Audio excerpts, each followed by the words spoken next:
Cuma di Quick Pro, trading jadi lebih satset. Bisa lot kecil mulai 0,01 dan free swap. Mau jadi trader jago? Download Quick Pro. Halo semua, kembali lagi bersama saya Johan di Jurnal Trading ID. Jadi pada kesempatan video kali ini kita akan membahas kembali untuk update dari pergerakan XAUUSD atau gold ini sendiri. Dan seperti biasa, karena ini adalah video mingguan ya atau video weekly, kita akan bahas dulu mengenai candle dari si yang paling besar, yaitu adalah candle weekly dulu ya, gitu. Nah kemudian nanti kita juga mau bahas mengenai news ya. Jadi kalau kita lihat untuk news di sini, kalau kita pantau nih ya, yang pertama itu kita mau lihat dulu dari news hasil dari NFP kemarin gitu ya. Nah kalau dari hasil NFP kemarin ya, di sini kita lihat bahwa sebenarnya hasil NFP itu kurang bagus ya. Kenapa bang kurang bagus kan? Tapi itu hijau gitu ya di situ ya. Di sini kan hijau nih, ya hijau nih itu kan. Tapi kenapa kurang bagus? Ya, kita perlu lihat harga previous ya 218 ke aktualnya itu adalah 206 gitu. Artinya kan di sini ada penurunan ya. Ada penurunan dari 218 ke 206 gitu loh.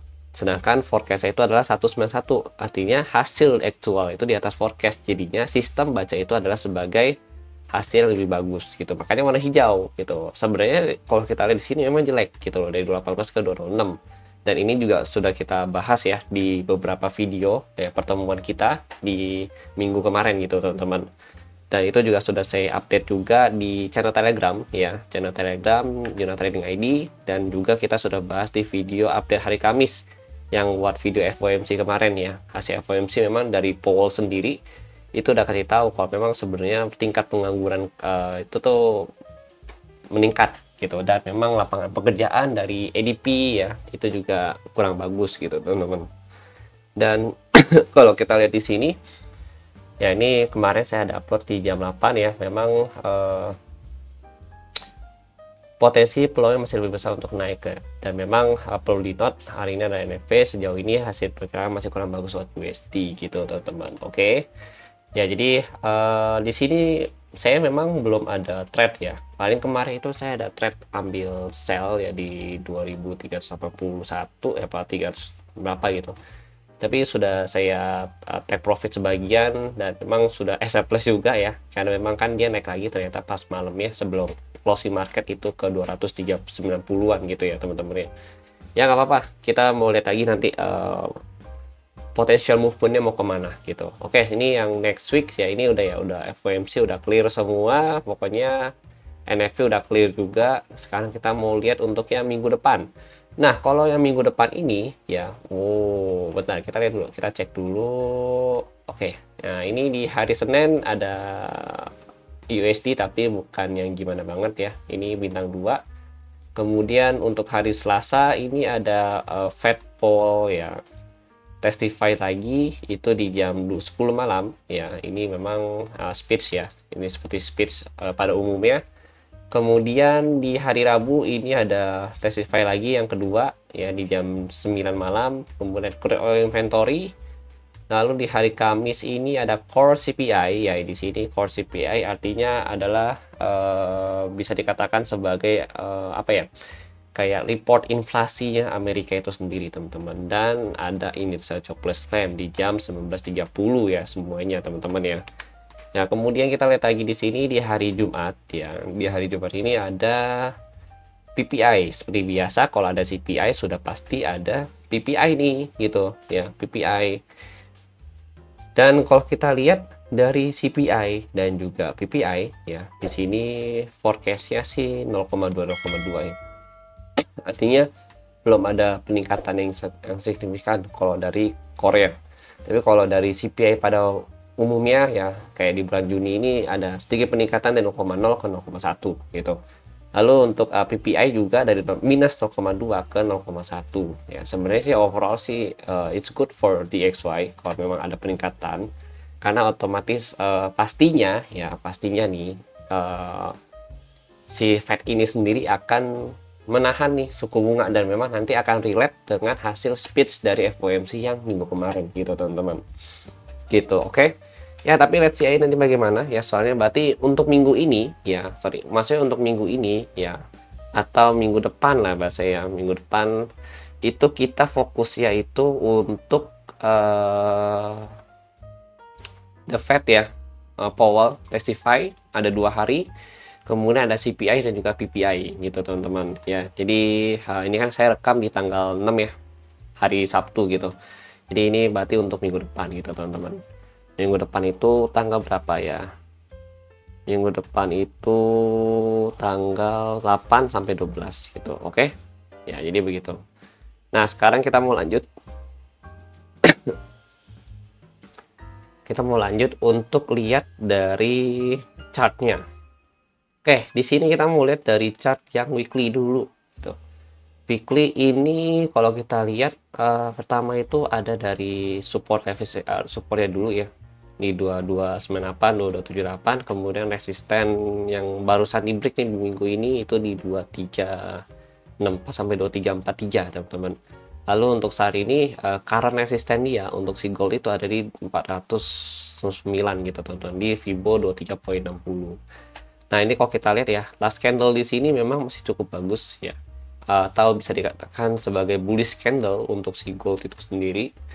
Dan nantinya juga kalau kita lihat misalkan ya, bukan misalkan sih, tapi kalau dari saya, selama dia bertahan di atas area ya 2364 ya atau 2365 ya, untuk gold ini sendiri itu dia masih akan melanjutkan kenaikan lagi dan akan tes kembali ke 2409 sampai 2450-an gitu teman-teman. Jadi patokan saya itu tetap ada di sini ya. Ini patokan saya gitu. Oke. Tapi kalau di bawah 2346 ya, berarti kita cari sell point lagi dengan target di 2343 sampai ke bawah lagi gitu teman-teman. Oke. Nah, ini kalau kita lihat juga secara weekly ya, di sini itu dia masih sideways ya. Jadi dia akumulasi untuk area yang cukup besar gitu teman-teman. Oke, jadi kalau kita lihat memang last candle untuk weekly bullish ya, bullish candle, dan memang kalau memang dia masih bertahan di atas 2346 itu dia masih potensial untuk lanjut naik lagi gitu. Kemudian kita lihat lagi ya untuk di daily-nya. Nah, di daily juga bullish candle ya, tapi kalau kita lihat di sini memang struktur harga dulu. Jadi ada 1 2 3 4 5 6 gitu ya. 1 2 3 4 5. Nah, di sini struktur harga ya, current height dia yang di sini ya, itu sudah di break nih gitu. Jadi ini masuk ke dalam masa transisi trend gitu teman-teman. Kalau kita hitung dari daily ini sendiri, berarti ya selama dia bertahan di atas open ya si daily ini ya, harga itu masih kuat untuk melanjutkan kenaikan ke atas gitu. Oke, selama dia bertahan di atas open daily kayak ini. Soalnya kenapa? Soalnya si candle daily ini ya itu adalah candle breakout gitu teman-teman. Ini candle breakout. Jadi kalau kita ambil patokan harga opennya kan di sini 2356 ya, 2356 sampai 2350. Nah, selama dia bertahan di atas 2356 2350 ya, di sini untuk hitungan daily itu dia masih akan gas naik lagi ke atas dan coba terus naik ke atas, tapi di bawah 2356 ya atau 2350 berarti baru dia akan lanjut ke bawah lagi. Kenapa? Karena dia sudah turun di bawah candle breakout ya. Kalau kita lihat dia break dari struktur harga yang ini gitu. Jadi apakah ini akan mengganti tren gold secara keseluruhan menjadi naik ya kan? Sebenarnya enggak juga, karena ini masih masuk ke area masa transisi tren gitu teman-teman. Ini masa transisi tren dari si gold itu sendiri gitu. Kalau dia mau benar-benar naik lagi berarti dia harus pullback dulu baru dilanjut, dan ini berarti dia ngebuat area boss yang baru gitu. Ini boss nanti gitu, baru dia bisa melanjutkan kenaikan ke atas lagi gitu. Oke, ya itu untuk pandangan saya 1 minggu ke depan lah gitu ya, pokoknya terutama untuk hari Senin nanti gitu. Nah, ini ada beberapa zona yang saya sudah siapkan ya. Ini kan kemarin itu saya bilang dia potensi naik dan dia break dari 2335 ya. 2365, 2367 dia naik lanjut ya. Ini kalau kita lihat memang apa ya, naiknya itu cukup ekstrim ya, dari 2375 2380 ditembus ya, terus dia retest lagi ke bawah baru dia lanjut naik lagi ke atas gitu ya. Ini adalah wujud dari hasil ya, maksudnya kayak trade di berita besar tuh begitu ya. Jadi dia sempat spike down dulu kalau kita lihat yang nih, candlenya luar biasa sekali teman-teman. Oke, jadi ini kalau saya itu sih tadi ada sekitar spike downnya itu kurang lebih ya itu 170 pipan ya, dari 2367 ke 2350-an. Habis itu udah naik gitu. Jadi bisa dikatakan dia clear liquidity dulu baru naik ke atas gitu, karena dia tahu pasti banyak yang nge-buy gitu kan, dihabisin dulu sama dia. Lalu target dia untuk saat ini kalau kita lihat ini kan dia juga berada di resisten ya, kalau kita lihat ya. Oke. Ini di resisten. Aduh, kalian harus jaga kesehatan pokoknya guys. Ini musim hujan ya. Aduh, saya kalau dilihat-lihat juga ini lagi flu ini, makanya aduh mesti bener-bener jaga kesehatan lah, terus olahraga, minum vitamin ya kan. Terus kalau lagi flu lebih baik minum obat ya gitu, supaya meringankan aja gejalanya gitu. Nih memang agak susah rekaman jujur aja gitu, karena memang dikit-dikit tenggorokan gatel, batuk gitu kan, terus pilek gitu, jadi agak bindeng gitu suaranya. Jadi mohon maaf ya kalau misalkan ada batuk-batuk atau suaranya agak hilang gitu ya, mohon maaf aja ini, soalnya memang lagi kondisinya lagi kurang fit gitu. Oke, jadi buat kita semua pokoknya jaga-jaga kesehatan aja gitu. Oke, di sini kita lihat lagi ya, ini ada resisten di sini. Oke, ini ada resisten, ini ada resisten ya kan. Nah, ini resisten juga nih gitu, ya kan. Berarti ini adalah harapan kita nih untuk jadi selling point pertama. Selling point kedua di mana, Bang? Nah, selling point kedua kita cari di sini aja, guys. Nah, 2400 sampai 2406 gitu. Ini dua gitu. Oke. Ya, ini dua selling point gitu, oke. Selling point ketiga, Bang. Nah, selling point ketiga kita carinya di 2417-an gitu.